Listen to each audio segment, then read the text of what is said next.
بالنسبة لمعظم تاريخ البشرية كانت العلاقات بسيطة نسبيا لسبب عادي ولكنه ثابت. كان من الصعب للغاية مقابلة أي شخص يثير إعجابنا، والجميع يعرف ذلك. كان هناك عدد قليل من الناس في القرية، وكان السفر مكلفا والمناسبات الاجتماعية قليلة ومتباعدة.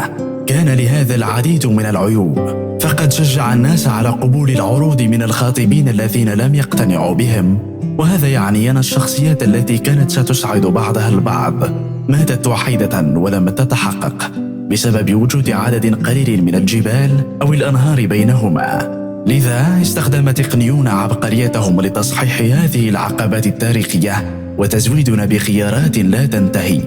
مقابلة شخص جديد الآن هو احتمال دائم، لكن هذا الاختراق على مستوى المقدمة قد حجب تحديا مستمرا على مستوى الهدف النهائي.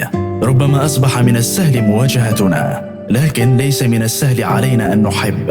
نظل كل واحد منا مقترحات صعبة للغاية ليأخذها أي شخص. كل منا مليء بالمراوغات النفسية التي تعمل على جعل العلاقة المستمرة إشكالية للغاية. فنحن سرعان ما نفقد صبرنا ونميل إلى توجيه اتهامات ظالمة ونمتلئ بالشفقة على الذات، وغير معتادين على التعبير عن احتياجاتنا بطريقة يمكن أن يفهمها الآخرون. فقط لبدء القائمة، لقد حجبت قدرتنا على مقابلة الكثير من الأشخاص جوانبنا القبيحة بشكل جميل، مما جعلنا نشعر بالفكرة الساحرة والمضللة التي تبتلعنا في أي وقت نواجه فيه صعوبات، بأننا في ورطة لأننا لم نلتقي حتى الآن الشخص المناسب.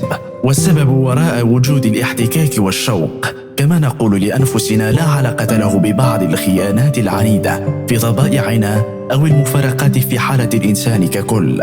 إنها مجرد مسألة الحاجة إلى الصيد. علاوة على ذلك، لمرشح أكثر عقلانية سيرى في النهاية الأمور على طريقتنا.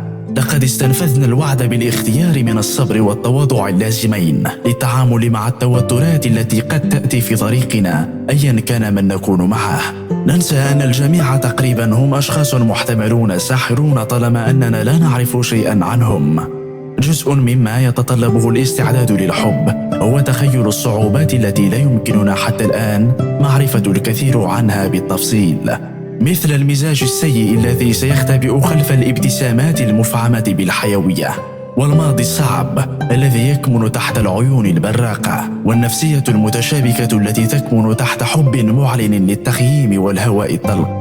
على الرغم من وجود المئات من الأشخاص الآخرين الذي قد نلتقي بهم، فلا يوجد في الحقيقة الكثير من الأشخاص الذين يمكن أن نحبهم حقا. ربما تكون تطبيقات المواعدة قد سهلت الاتصال بشكل لا نهائي، لكنها لم تساعدنا بأي شكل من الأشكال على التحلي بالصبر أو التخيل أو التسامح أو التعاطف أو أي أكثر مهارة في الفنون التي تجعل أي علاقة واحدة قابلة للحياة.